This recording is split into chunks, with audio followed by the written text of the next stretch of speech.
the street. And there'll be a kid coming toward me. 5 years old, 6 years old, a boy, usually white, sometimes black. And he'll just be coming through that crowd the other way. And when he gets to within 20 feet, maybe 15 feet of me, he'll spot me and he'll smile and he'll suddenly strike a pose. I can tell it's about to happen. He'll strike a kung fu martial arts, karate chopping kind of pose. And he'll kind of howl and hiss and say ching chong, and kind of kick or punch at the air. They'd sing that chant. Chinese, Japanese, dirty knees, what are these, as they pulled their eyes back into a slant. For African Americans who have been here for generations and understand well the history of this country, especially in relation to the treatment of racial minorities in this country from its very founding, to families that come from a pretty homogeneous society and they don't have a sense of the history here. And frankly, because survival is their number one concern once they come, they don't have the opportunity to learn it. For Asian Americans, we've been struggling with this perception of being seen as a model minority. And, that we don't have challenges, we don't have struggles in America.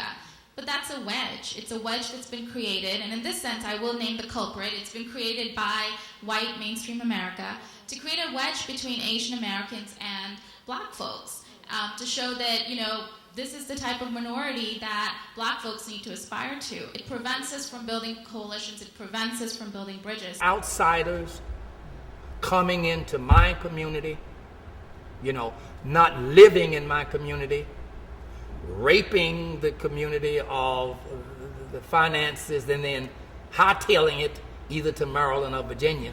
And that in itself kind of brings a little problem into it.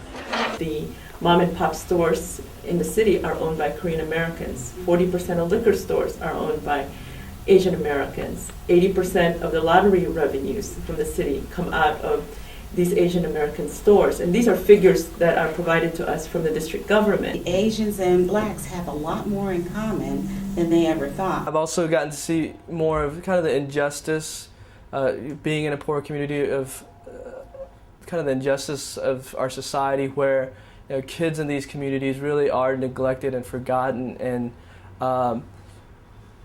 there's a sense that the greater society doesn't really know or care what's really going on in housing projects like these. And so I've gotten a greater awareness and sometimes even anger over the situation that the kids find themselves. Our problem ultimately is not the Korean, it is not the Japanese, it is not the Mexican, it's really not ourselves. Really, our problem is white racism.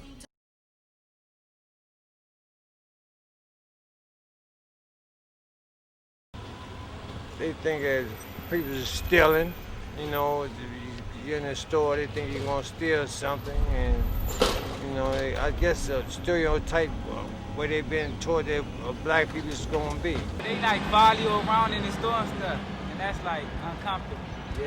It makes you feel uncomfortable? Yeah, they be cursing at you when you don't back quick enough and stuff. Rushing. Well, they own stores. Without them, we wouldn't have stores. So I think, they are important right now. Because the next generation, we're going to be running stuff. In school, they do not specify race. They teach you how to do hair. So whether that hair is on the head of a black person, an Asian person, a white person, in cosmetology school, they don't like to get into race. They simply say that there are just different types of hair, and that hair can grow out of the head of anyone of any color. The reality is, they are training you to do certain types of hair. Never having touched black hair. You never before coming here. Did you even think about it? No, never. We don't have that much. We don't have, we have I still want to go and then they mess me up and I'm gonna be like, so I guess I just, go to where I usually go. I'm just not willing to take the risk, to be honest. Wish I knew what they were saying.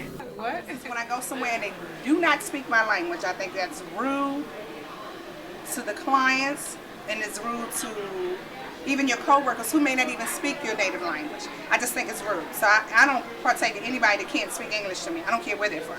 되게 거기 데려가면은 뭐 할머니가 아주버님이 이뻐하지. 할머니가 forever 있는 거 아주버님이 길을 안아주지. I was to go to somebody else, it would be another black person. To stay within, and I've never thought to go outside. My clients are African American clients. I mean, come on, we have Beyonce every day looking at us, telling us that straight is still beautiful. Rihanna's, and you know, you still have young girls who are still being constantly bombarded with images of what is beauty, and they're always going to be a person that is straight. We're kinky-head people with brown skin, round features, and round bodies. And hair salon is still the last frontier of segregation. You still will find that people will not entrust certain people in their head because they don't believe that they have the understanding or the skill set. And you know, you do tend to find that you know more about what you understand. You know, you gravitate towards that. So although I'm in there learning, you know, how to operate with a straighter hair texture, it is different. You know, it is something to get accustomed to. It is something to understand and learn, because even if I straighten my own hair, it's not going to get that kind of straight. It's not going to feel like that. It's not going to react that way to products. So you do learn a little, you know, there is a distinction. So I call it the last frontier of segregation. That is one of those places that race will always be dictated, and it will be always a distinction, a line of demarcation between us, you know. Do your eyebrows, your toes, your fingernails. So why not your hair? It's different. I mean, if you know how to do it, it's not difficult. I think a lot of people are scared to go to people that are out of their nationality.